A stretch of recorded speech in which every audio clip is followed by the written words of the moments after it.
The topics and opinions expressed on the following show are solely those of the hosts and their guests and not those of W4WN Radio, its employees, or affiliates. We make no recommendations or endorsements for radio show programs, services, or products mentioned on air or on our web. No liability, explicit or implied, shall be extended to W4WN Radio, its employees, or affiliates. Any questions or comments should be directed to those show hosts. Thank you for choosing W4WN Radio. This is Beyond Confidence with your host, Divya Parekh. Do you want to live a more fulfilling life? Do you want to live your legacy and achieve your personal, professional, and financial goals? Well, coming up on Divya Parekh's Beyond Confidence, you will hear real stories of leaders, entrepreneurs, and achievers who have stepped into discomfort, shattered their status quo, and are living the life they want. You will learn how relationships are the key to achieving your aspirations and financial goals. Moving your career or business forward does not have to happen at the expense of your personal or family life, or vice versa. Learn more at www.divyaparekh.com, and you can connect with Divya at contact@divyaparekh.com. This is Beyond Confidence, and now here's your host, Divya Parekh. Good evening, listeners. And today, yes, it's a different time we are broadcasting. We are actually recording the show for February 15th. And if you are joining us, that's awesome. If not, we look forward to seeing you go live on iHeart Broadcast Studios. So, folks, thrilled to be here with you. And as you all know, we have been talking about our books. And thank you for your generosity. If you have not gotten your copy, please get your copy of Expert to Influencer, and which is this one, along with The Entrepreneur's Garden. The profits from those books are going to entrepreneurs impacted by COVID-19. And today we are going to invite our guest in. Hello, Steve. Hello, Divya. Happy New Year. Happy New Year to you as well. And I guess we're going to be showing this on February 15th, Valentine's Day. So happy Valentine's Day. So the podcast will be going on just now. We are broadcasting live. Oh, gotcha. Yes. So Steve, I do not want to butcher your last name. So if you can just kind of share with us, that'll be great. I sure will. It's McChesney. It's kind of like Kenny Chesney. Just put an MC in front of it and you got it. Got it. So that's fantastic. So Steve, tell us a bit about yourself. Well, Divya, I am a results coach. I do specialize in business, marketing, sales, copywriting.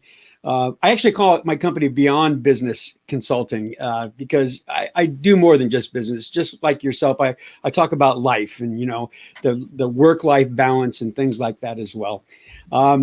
I am 63 years old. I am in what I call the fourth generation of my life, or the fourth quarter of my life. And I've been a jack of many trades and a master of some of them. You and I have talked before in the past. I did start out as a veteran in the U.S. Army, and then I went to work as a Hollywood stuntman and did some interesting work there. And throughout my life, I've done a lot of different jobs. I've been a martial arts school owner. I've been a restaurant owner. I've been a taxi cab driver. So, I've run the gambit. So, but it all led me to where I am today. So, everything was definitely worth everything that I went through to get to where I am today. And I'm so proud to be here. Even in our COVID days, I mean, it's I think everything has a silver lining. COVID is devastating. It's a terrible virus. However, I have found the silver lining in that as well. It's given me an opportunity to stay home and not be sidetracked and be able to focus on my business as well. So a lot of things like that. Absolutely. So first of all, I want to thank you for your services because we cannot appreciate our heroes enough. Hey, thank you. So let's begin at the beginning. When you were a child, Mm-hmm. do you recall any remarkable moments from your childhood that have left an impact on your life and you remember it to this day? Yes, there's been a few. I grew up in Hollywood, and when I was, I remember I went to Santa Monica Elementary School, and while I was at that school, right across the street, it's actually one block over, was the Hollywood Cemetery. And behind the cemetery, the wall was the back wall of Paramount Studios. So I remember when I get out of school, I would go over and sneak into the studios. And there was a little crack that my body could fit through.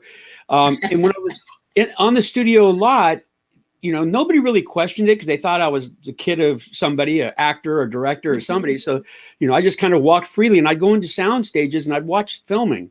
And I was a regular. I was a regular at the Dick Van Dyke Show. Those days was the Desilu Studios. Gomer Pyle was a show I used to go.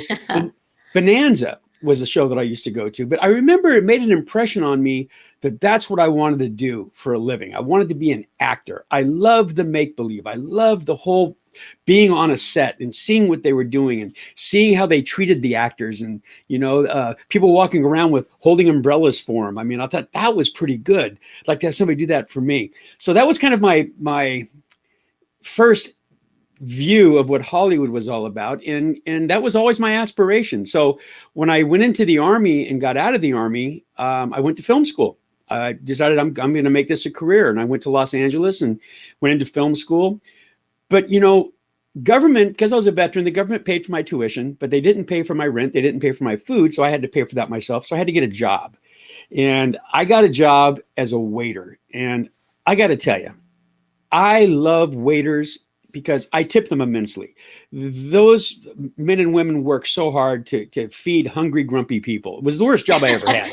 But, it's you're absolutely right in that. I used to have one of my friends while I was studying in Cali. You grew up in Hollywood, and what a beautiful story that you just busted in, and people have to wait in line or get the tickets, or so you had privy to Hollywood studios. Coming back to you talking about servers and waiters, it's such a critical job because one of my friends, I remember, we were studying. I was in California in college, and we were students, and we would take each other out for lunch on our birthdays. When you're a student, you're ever broke, you never have money, and we would treat each other. And it happened that my birthday came before hers, and when we were at it was a small mom and pop's place, and she left a really good tip. And this was the side of her life I'd never known. And then I asked her, what was it that you tipped so generously? And then she shared with me how she herself was in that job and how hard it was. And since that day, I've come to appreciate it. Yeah, you know what? I do appreciate it, but I didn't like the job. I wasn't good at it. I mean, I was good at it. I did my job, but I didn't have the right frame of mind to be a server because it was tough. So a friend of mine in film school, he was a stuntman, and he said, listen, I know of a guy that teaches stunt work. He has a school. Probably you like that better than being a waiter, and you'll make more money, and I said, I'm in. Tell me all about it. So he told me about the school in Chatsworth, and I went there, and the instructor's name was Kim Kahana. And Kim happened to be Charles Bronson's stunt double. And so I went to stunt school, and it was funny because one of the things that Kim taught us in school was how to sneak into studios. And I said, hey, man, I got that down in spades. I learned that as a kid.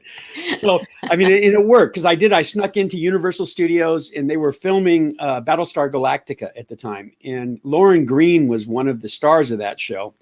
And Bonanza was one of the series I used to watch him film when I was a kid. And I gotta stop you here, Steve. So tell me, now you're not that kid who can get through the cracks. What was your secret of sneaking into the studios? Believe it or not, those guards, well, I don't know if I should even say this because everybody's going to try to do it.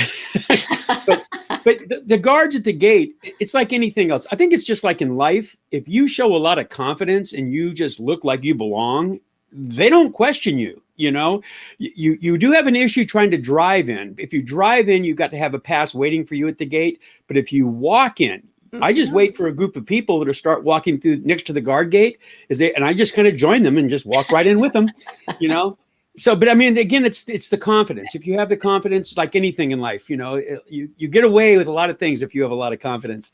But anyway, so I went in on that set was Lauren Green. So and it was a closed set, and a closed set means that nobody's allowed into that set unless you're working it. And so I went in there and a production assistant stopped me and he said, "Can I help you?" And I said, "Yes, I'm here to see Mr. Green."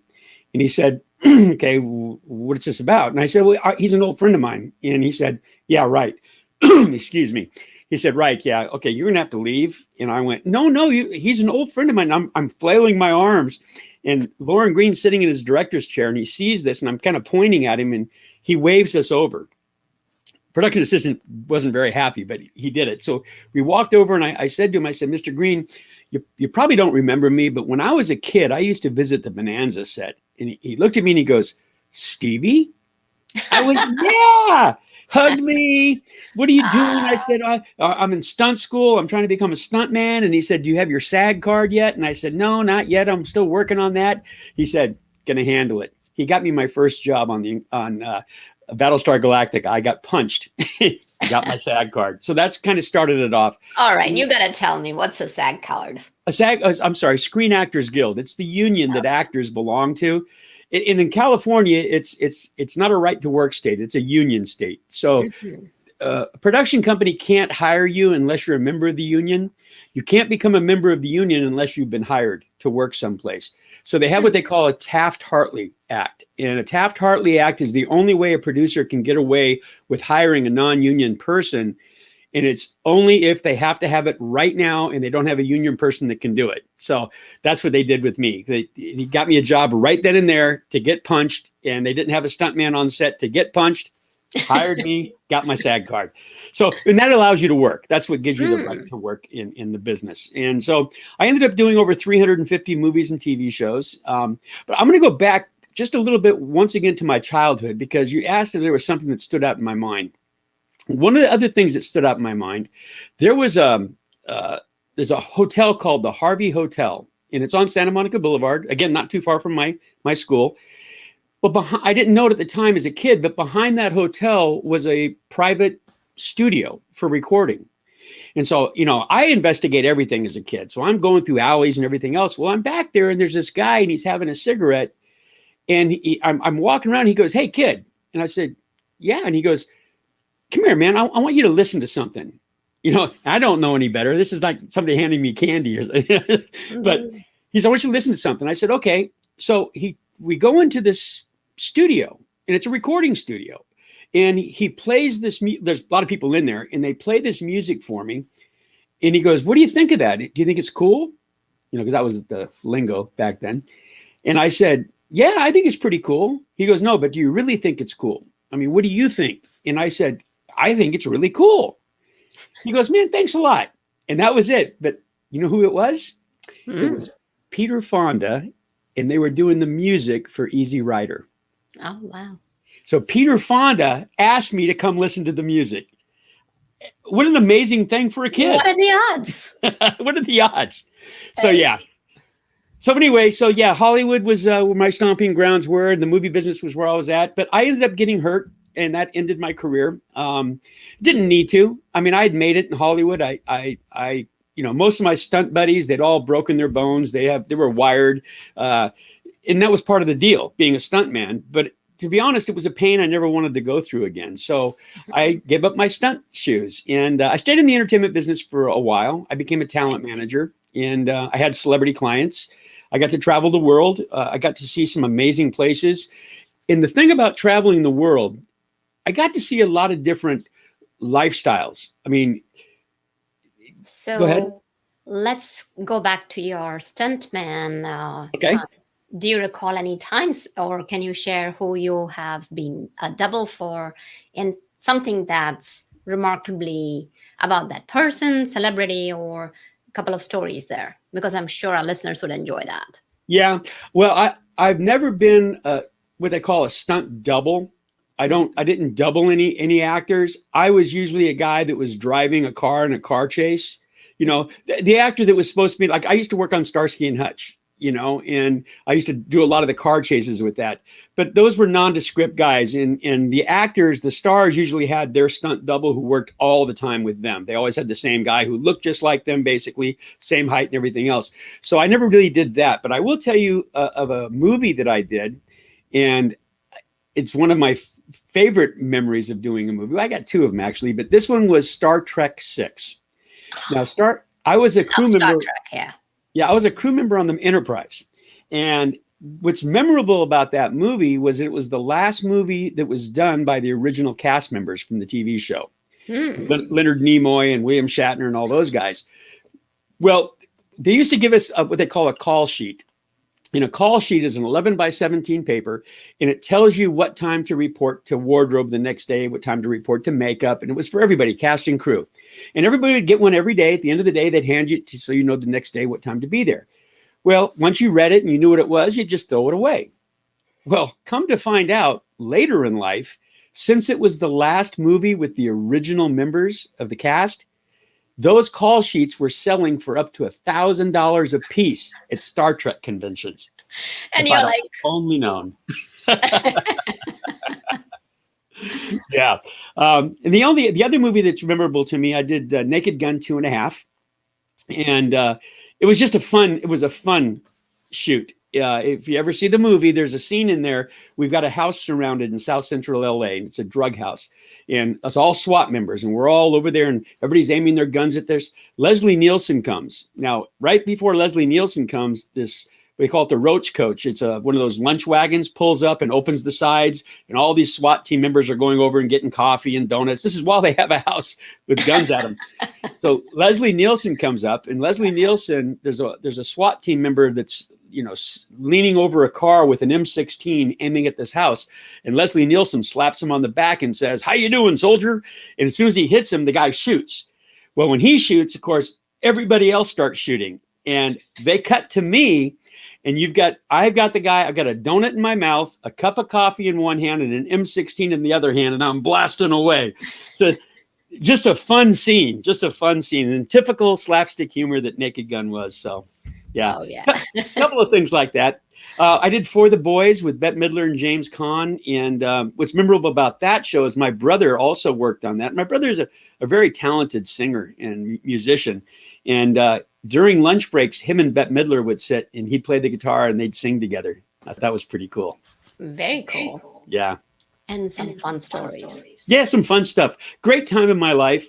But like I said, everything I've done in my life has been fun. When I got into talent management, like I said, I traveled the world. Oh, what I was going to say about traveling the world is you get to see a lot of different lifestyles. Different parts of the world had different ways that they live their life. But the one thing I found really interesting is that the human condition is the same no matter where you are. Some of the other things change. Some of the beliefs change, the values change, but the human condition, people are motivated by the same things no matter what part of the world you're in. We're all motivated by fear. We're all motivated by love. We're all motivated by generosity. And I thought that was pretty interesting. And I think a great thing, a good thing. Yeah, you're absolutely right. Like in my time when I was coaching internationally, and coaching across 6 continents, and it was surprising, people coming from different culture, coming from different races, and yet the underlying motivation, that empowerment, inspiration, it remains the same. And so many people forget that. That's what ties all of us together. And that connectivity, that interconnectivity between humans is so precious. So you did bring up a really solid point there. It really is precious. And especially in the United States right now, I mean, the country is very divided. And I think a lot of people spend a lot of time thinking about the things that divide us, when in reality, if they just focused on what made us similar, it would be so much better, because we do have more things that are similar than those that divide us.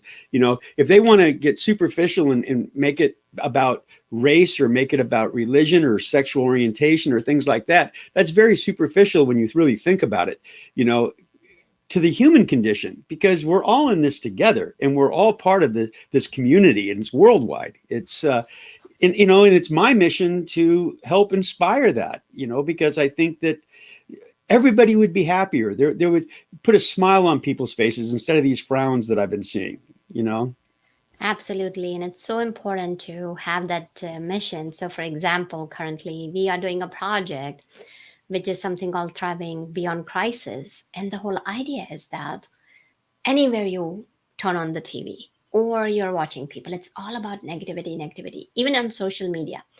Yeah. If people post something, somebody's getting at each other. People forget that ultimately we are human beings and we are interconnected. What if we all came together and just helped each other out? And that's one of the things that I have been going and starting. It's called a 1 hour project every month, just 1 hour to help somebody else without any expectations.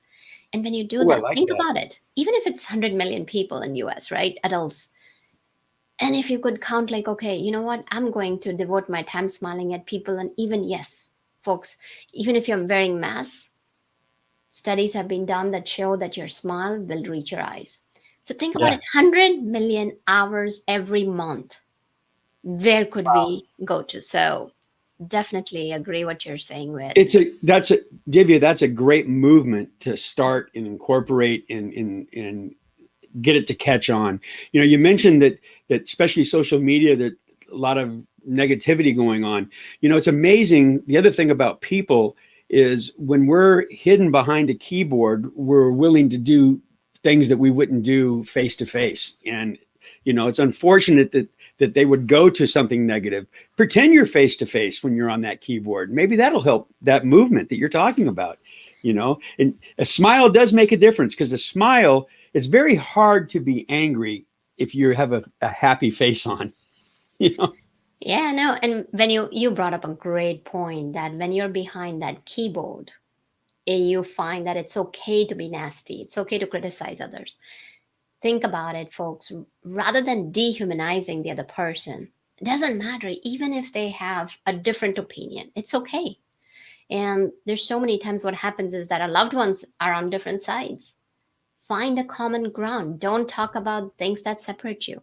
It's about finding that common ground and working towards building that relationship again, bringing those loved ones again. And as you mentioned, we're motivated by fear, love. So let go of fear. It's almost like releasing it and then letting love in. So that talking about that, you mentioned that you moved into the world of talent management. Any stories from that era? Absolutely. One of my clients, he was quite a big success. And the interesting thing, I'm a salesman. I'm a marketing guy, and so during my time as a talent manager, I had to sell my client. Mm-hmm. Well, the one thing about Hollywood is if you have success, if you're an actor and you have a successful movie, it's easier to sell you. And he was a successful actor. He had a successful movie, but nobody knew his name. They knew who he was, but they didn't know his name. And if you've ever seen a Police Academy movie, you ever seen Police Academy? I'd have to kind of jog my memory. Not There sure. were 7 of them.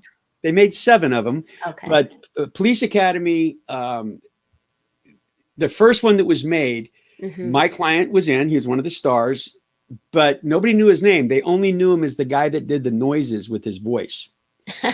And he happened to be the #1 selling doll for Warner Brothers on that franchise because language, if you speak English, it may not play that well in Germany or Japan, but if you just make noises, those noises are universal. It doesn't matter where you are. So we traveled the world. We did the world. His name was Michael Winslow, by the way.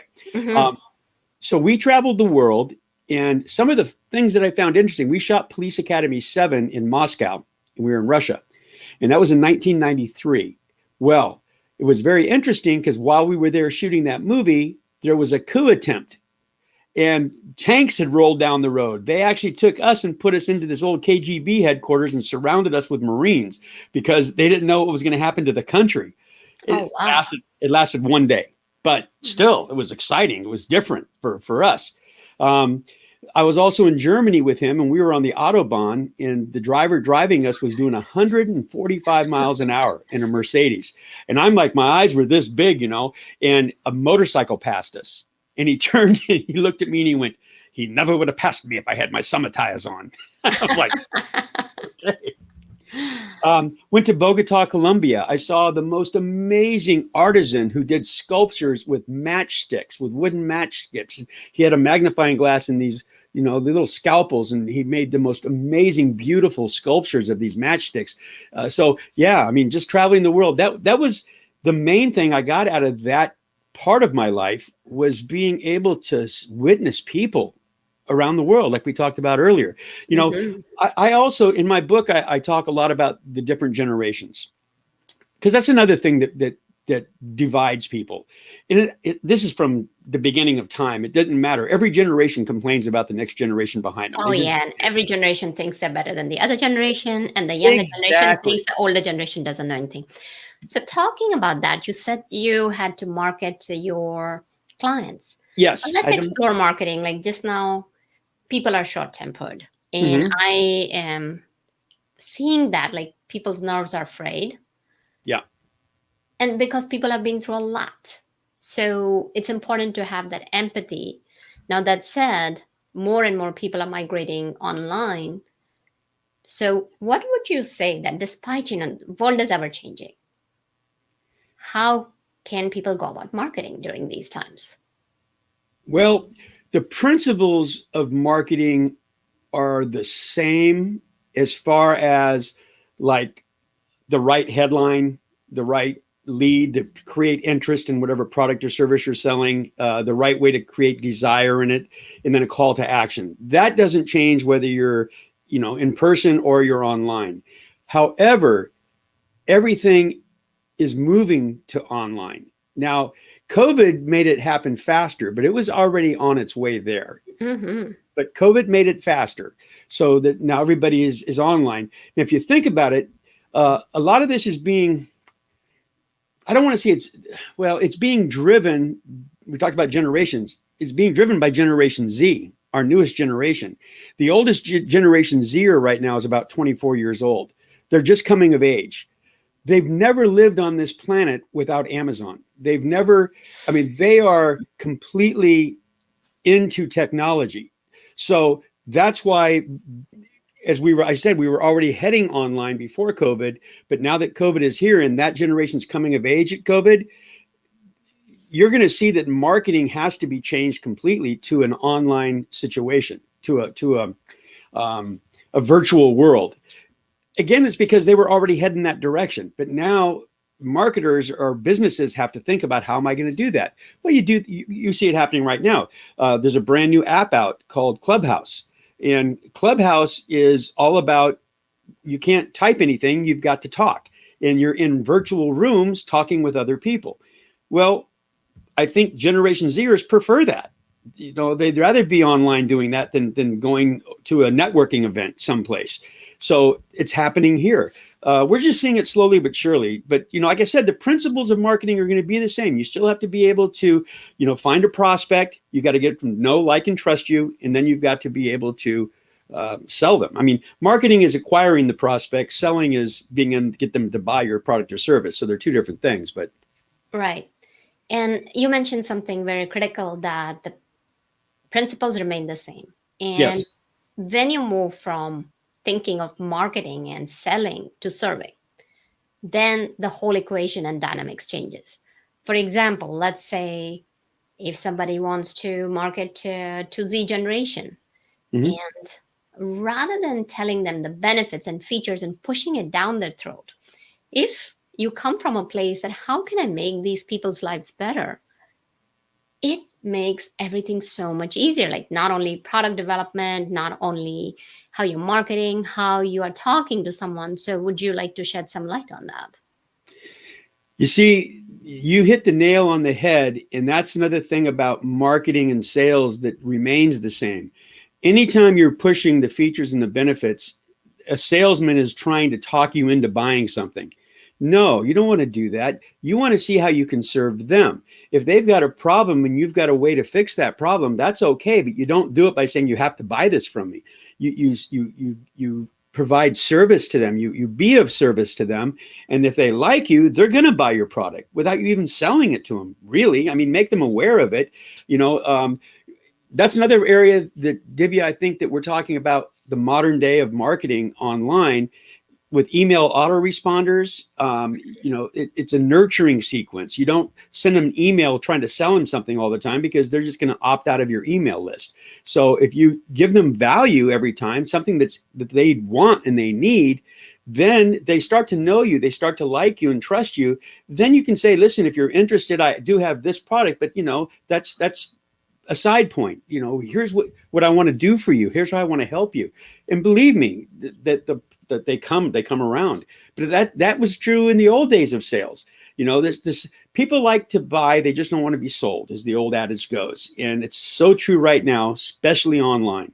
Now we have the ability to be face-to-face on Zoom or for StreamYard or wherever service you're going to use. And we're going to see more and more of this. It's not going away. If you look at some of the influencers like Tony Robbins, he's got a virtual room that he had built where it's no longer a live audience. It's a wall of virtual people that that come to his seminars and his webinars, but he's got, 10, 20, 30,000. That's why he has these giant walls that were built. But it's the way it's going. I watch TV. I just saw, one of the shows that I produced was with a wrestler, a WWE wrestler. And I just happened to turn on wrestling the other night. And I was amazed to look at the audience. There was nobody in the audience. They had TV screens in all the chairs. A virtual audience, It's cheaper for production companies. It's easier. There's a lot that's a plus to what's happening today. Absolutely. And that's the thing to look at. So when you're talking about the generational gap, can you talk about, especially what happens is if you don't speak the language of your audience that you're speaking to, that makes completely no sense to them. So can you touch upon a few pointers how to speak to different generations, especially Z, Millennial, and X? Yes. First, let me just say the generalities of each generation. And this isn't true for every single person of the generation, but in generalities, it is true. Baby boomers, which is my generation, we are a greedy bunch. It's all about what's in it for me. WIIFM. So if you're talking to a baby boomer, you definitely want to talk about what's in it for them, because that's just the way our values are and the way we were raised. And this isn't good or bad. It's just the way it is. Generation X was also called latchkey kids. They were called latchkey kids because their mom and dad both went to work and they come home from school and nobody was home.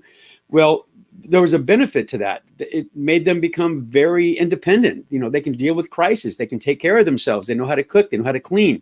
So when you're dealing with Generation X, you've got to let them be independent and let them decide. Give them a choice.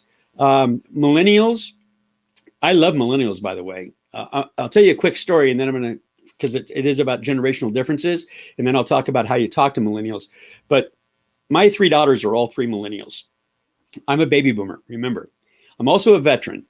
So, 2 years ago or whatever it was when the NFL players were taking the knee during the national anthem, I went ballistic, because that's my first thought. Oh, my goodness, I'm a proud American and blah, blah, blah. My daughter, she said to me, she said, Dad, take a chill pill. I said, what? She goes, you have to understand something. These players are millennials.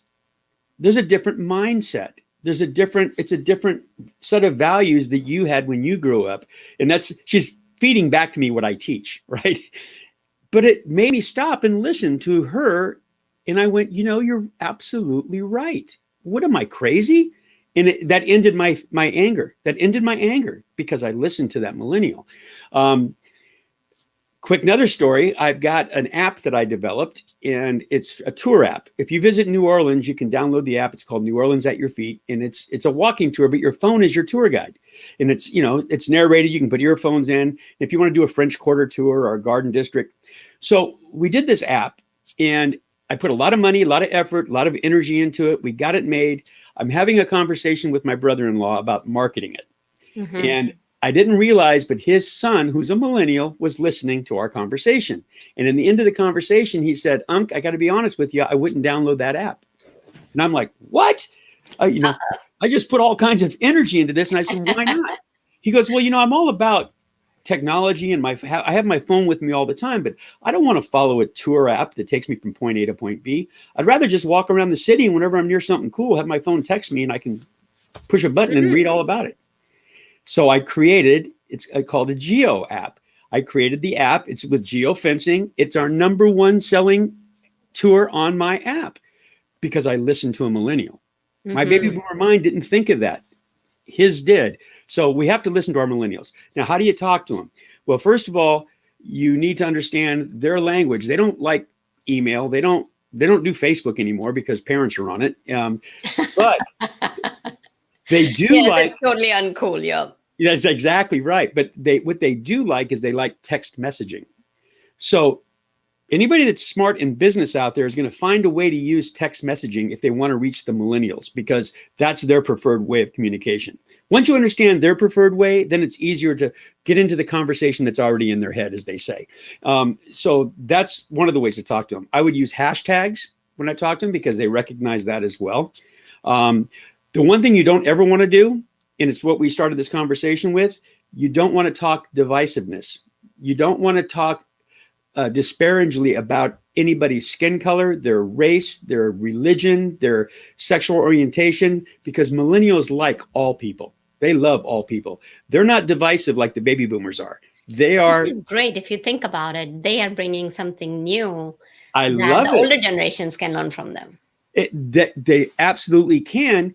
Now, if you look back at history, when I was growing up, it was in the 60s. And at that time, there was a lot of divisiveness in the country. There was the civil rights movement going on. There was the Vietnam War. So there was a lot of protests. A lot of things were happening. But what was really happening, when I look back at it, it was the traditional generation turning over the power to the baby boomers. That's when the baby boomers were moving into Congress and President Kennedy. So that's what was happening then. Well, if you look at today with all the divisiveness, I truly believe it's because we're transferring power again from the baby boomers to the millennials. And that's going to be good news for us because they are inclusive. They don't care about, like I said, your skin color or your sexual orientation or any of that stuff. They like all people. And I think that will translate across the world as they become more and more in power in Congress. I think this is the last time we're going to see a baby boomer president. I believe that starting in 4 years from now or 8 years from now, whenever Biden's done, that we're going to start seeing the younger generation moving into those. Remember, you have to be 35 to run for president in this country. The oldest millennial is now like 37. So it's going to happen. It's out of our hands. So anyway, that's millennials for you. Gen Z, like I said, they've never lived on the planet without Amazon. They are used to having things delivered to them. You see businesses like DoorDash and Uber and Lyft and those companies doing really, really well because it's immediate and they deliver to you. That's what Generation Z wants. Generation Z, depending on what part of the country they live in, they're not getting their driver's license so fast. At 16, it used to be when I grew up, you couldn't wait to be 16 so you can get a driver's license. Now, Generation Z is like, I'd rather take Uber or Lyft because I don't have a car payment. I don't have to pay for insurance. So they're a little more financially frugal when it comes to things like that. Depending on where they live, like I say. Now, if they live in suburbs way out, they have to have a car. Of course, they want one. But if you're in a city, a lot of them aren't getting that anymore. I think you're going to see more and more, apps. Like I said, Clubhouse is brand new, but I think in the next 5 years, we're going to see, we think right now Facebook is big and Twitter and all that. I think there's things coming that we have no idea how big they're going to get. Yeah, as you mentioned. Yeah. Some great points. And you mentioned about your books, Steve. So you want to talk about that? I do. My book is called Rearranging Change, How You Market to an Ever-Changing World. Now, I wrote this book before COVID hit. I titled it before COVID hit. I had no idea. I just happened to get lucky because it was released in March of 2020, and that's when COVID hit. And so because of the title and because of the content, it did go to #1 in 5 different business categories on Amazon. So I was very proud of that. But it's just a fun, good book. If you're in business or you're a salesperson or you're in marketing of any kind, this book, I talk about the generations, but I also talk about communication styles, because you have to understand that too. We are all human, but we all have one of two communication styles. We either like bullet points or we want details. Most people want the bullet points, but you have to know who you're talking to. If you're giving them details and they only want bullet points, you've lost them after about 30 seconds. So I talk about that in the book. I talk about motivators, what motivates us. We talked about earlier: fear, love, greed, generosity, ego. Those are all motivators and how you use them. I talk about copywriting, the headline, the lead, the body, and the call to action. And I talk about social media up until the point when I wrote the book, which included TikTok, by the way. So it's just a good, well-rounded book. But the good thing about me coming from an entertainment background is I knew that even writing the book, I wanted the book to be entertaining. Because I think that if you're entertained while you're reading, especially nonfiction, you learn a lot because it sticks with you because you had a good time, So there you go, rearranging change. Absolutely. And if anybody wanted to reach out to you, Okay. what's the best way to do that? Well, I'll give you a couple of things. If you like the book, obviously Amazon carries the book. If you need a copy that you want to hold in your hand, if you want a free copy, a PDF, you can go to rearrangingchange.com. And I'd be happy to give you the book for free right there. If you want to learn more about me and my coaching, go to stevemcchesney.com.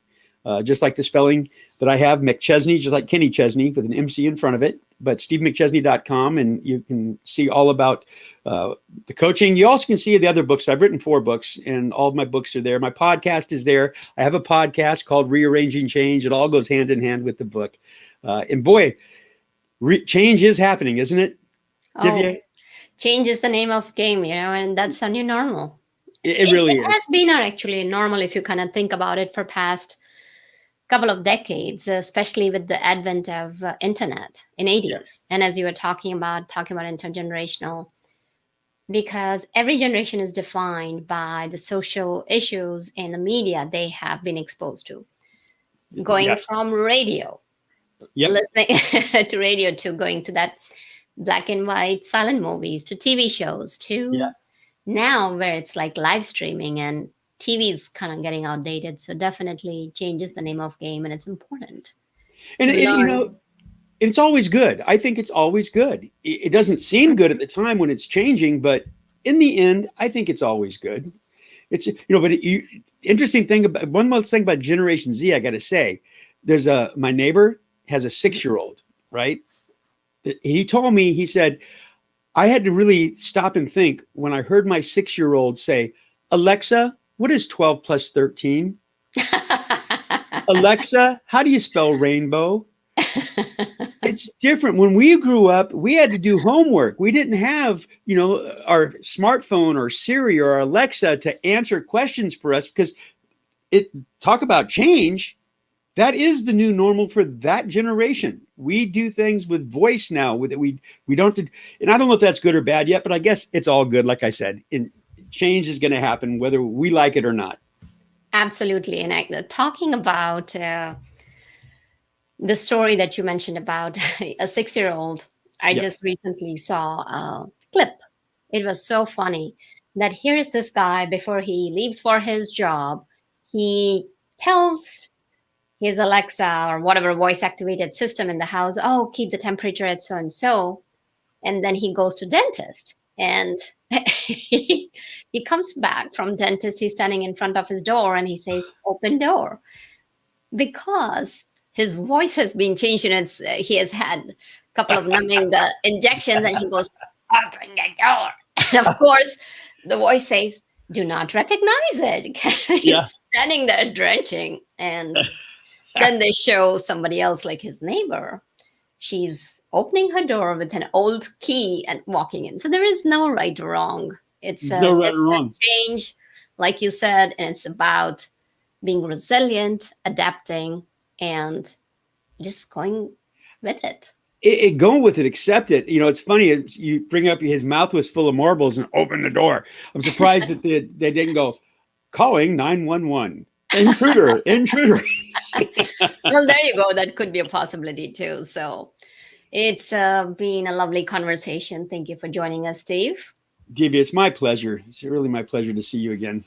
Oh, absolutely. And listeners, thank you again so much for being part of our show, because without you, the show would not be possible. This is for you. Reach out to us if you have any questions or any topics that you'd like to bring to you. And thank you, Rebel, for taking the time and being with us. Until next time, take care and be well. Bye, everybody. Thank you for being part of Beyond Confidence with your host, Divya Parekh. We hope you have learned more about how to start living the life you want. Each week on Beyond Confidence, you hear stories of real people who have experienced growth by overcoming their fears and building meaningful relationships. During Beyond Confidence, Divya Parekh shares what happened to her when she stepped out of her comfort zone to work directly with people across the globe. She not only coaches people how to form heart connections, but also transform relationships to mutually beneficial partnerships as they strive to live the life they want. If you are ready to live the life you want and leverage your strengths, learn more at www.divyaparekh.com. And you can connect with Divya at contact@divyaparekh.com. We look forward to you joining us next week, Monday, 8 p.m. Eastern Time.